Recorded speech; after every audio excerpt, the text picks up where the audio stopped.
The following video today is brought to you by The Ridge Wallet. Stay tuned until the end of the video to find out more. Arin Hanson, otherwise known as Egoraptor, has had quite the internet career spanning multiple decades. But in recent times it seems like a lot of people are going after him. While it's been an ongoing issue for years, in the past week or so there has been even more people accusing the beloved creator of selling out and changing the things that once made him great. So what happened? Well, to find that out, we'll first have to go all the way back to the early 2000s. This story begins at the once bustling site Newgrounds.com. Back in these simpler times when YouTube hadn't even been conceived yet, a teenage boy from Florida would start making animations about his favorite video games, the first of which was released in 2004. Oh no, Barrett, please, no, don't talk your blackness on me. I'm too white and Japanese and pretty. And I have a sword that's 5 billion freaking tons. And I'm really skinny, but I can carry it anyway and treat it like it's a piece of paper. After this, Arin was hooked on the process of making short, bite-sized cartoons, in what would soon be considered the golden age of internet animation. With the necessary technology to create these videos becoming more readily available, as well as people moving away from dial-up to faster internet that could handle video downloads, creators such as animators were able to build a sizable audience. 2 years later, as YouTube started to pick up steam, Arin began to post his cartoons there as well with a lot of success. In those early years, he kept on improving his animations, voice acting, and writing abilities to become one of the most respected people in the online community, with a whole slew of series behind him. But just like his friend JonTron, things began to change in 2012 with the introduction of Game Grumps. Even though this new Let's Play channel was presented as a fun side project rather than a replacement for his current content, as this collaboration became a smash hit, things started to change.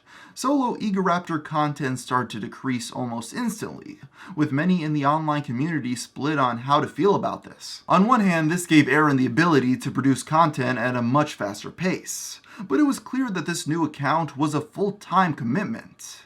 In 2013, when tensions rose between the two stars, they had the choice to either go back to their main accounts or keep on making Let's Play videos. While John left, Arin doubled down on Grumps-related programming, making it clear that he was moving on to these new projects instead. Over the past decade, he truly has built a decent internet empire. There have been a whole slew of new Game Grumps shows uploaded to the channel since John's departure that have made it a very respectable business. In the post-John era, he also starred in a YouTube Red original series that was created by fellow YouTuber Jesse Cox, produced by Rick and Morty creator Dan Harmon, and was also written by staff writers from the aforementioned High IQ show. Despite getting no new lightsaber fight sabers, awesome cartoons, or episodes of Sequelitis, Arin still does put content out for his original Egoraptor account occasionally, although it's in the form of music videos for his band Starbomb. He plays more of a producing role than the good old days since he hires others to create the vids, but I give him props for finding a new way to keep making animations in the current YouTube system. I probably should have mentioned this before, but around the same time Game Grumps was started, there was a substantial YouTube algorithm change, done to switch what videos would be shown, leading to a lot of animators getting hit hard. While many could blame this change for the end of YouTube animators such as Egoraptor and his switch to Let's Plays, what Arin is currently doing proves that there are still ways to make the genre work on this platform. While a lot of people like to go around crying that the algorithm on this site doesn't promote shorter content, that isn't always the case. If you look at the most viewed videos of all time on this site, most of them are around 4 minutes long apiece. While it's true that watch time is important, high-quality, rewatchable short videos actually do pretty well with the current algorithm. The most obvious example of this being music videos such as the ones from Starbomb. Even though Mr. Hanson has done the impressive task of switching up his business model over the past decade, many of his old-school fans have gradually turned on him because of the direction of his career. Recently, this largely has to do with his relationship to the Storytime community. Let me explain. You need to understand that while traditional animation is not as popular as it once was on YouTube, a new breed of storytime animators have risen up to become one of the largest groups in the space. They cut their creation time in more than half by using storyboards rather than fluid animations, and create much more monetizable, family-friendly content than the old-school Newground guys. In recent years, Arin has started to get close with this new generation, including a full-blown tour with some of the biggest and greatest in the genre. While this was all fine and dandy, trouble started to appear when he decided to call out a YouTuber named Sir Palo who was poking fun at his friends. Hi guys, have I told you how I'm an introvert? Hi guys, have I told you about this school? One day I was at the school. Oh, wow! That is relatable! After this video picked up steam, Arin responded to it with a tweet saying, "This is mean. I got made fun of like this all the time when I made cartoons and it sucked.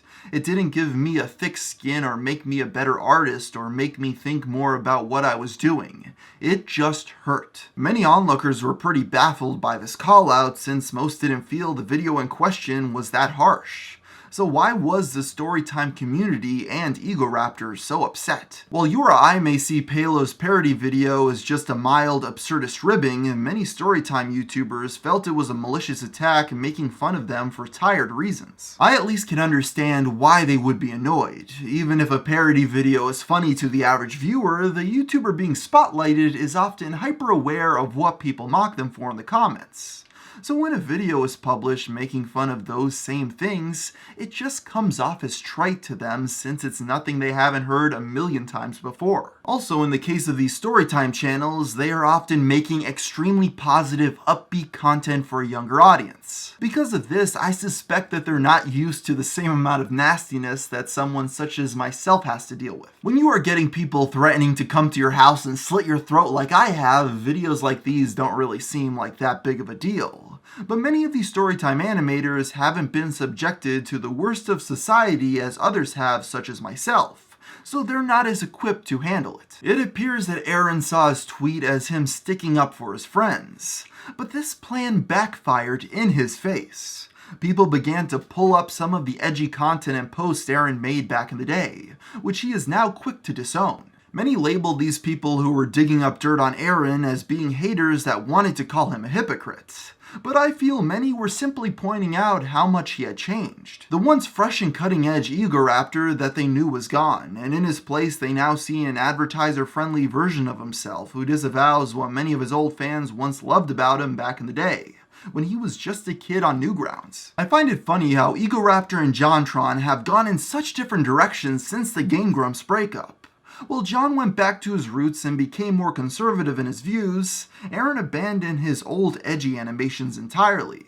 I can't help but think this might have something to do with the Game Grumps conspiracy. While people like to say that YouTube killed the old Egoraptor with algorithm changes that forced him to switch up his content, the truth seems to be that Arin wanted to move on. In fact, just recently he joined the Creative Artists Agency, a group notable for managing A-list celebrities. With this, I can imagine we'll be seeing a lot more from the Game Grumps stars in brand new mainstream mediums. So there you have the story of Arin Hanson, a man who's in the small handful of people that can say their online video careers started well before YouTube's creation, and is still going strong to this very day. While it's easy to complain about how he has changed, I think it's unreasonable to expect a man to be the exact same person at 32 as he was at 16. Hey everybody, before I finish this video today, I just want to give a very big thank you to my sponsor, Ridge. The Ridge makes everyday goods to a standard you do not see every day, starting with their flagship product, the Ridge Wallet, which was launched to massive success all the way back in 2013. The reason why it's so great is because it's a simple front pocket wallet that's designed to streamline what you carry every day. And because of that fact, it has over 30,000 5-star reviews. It comes in titanium, carbon fiber, aluminum, and over a dozen different styles and covers. On top of this, there's a lifetime warranty that comes with every model. So many guys out there use leather bifolds that resemble a suitcase rather than a wallet. And the Ridge helps you carry less, but always what you really need. Get 10% off of your purchase today, as well as free worldwide shipping by going to ridge.com/GFM. That's ridge.com/GFM and use code GFM. The link is in the description.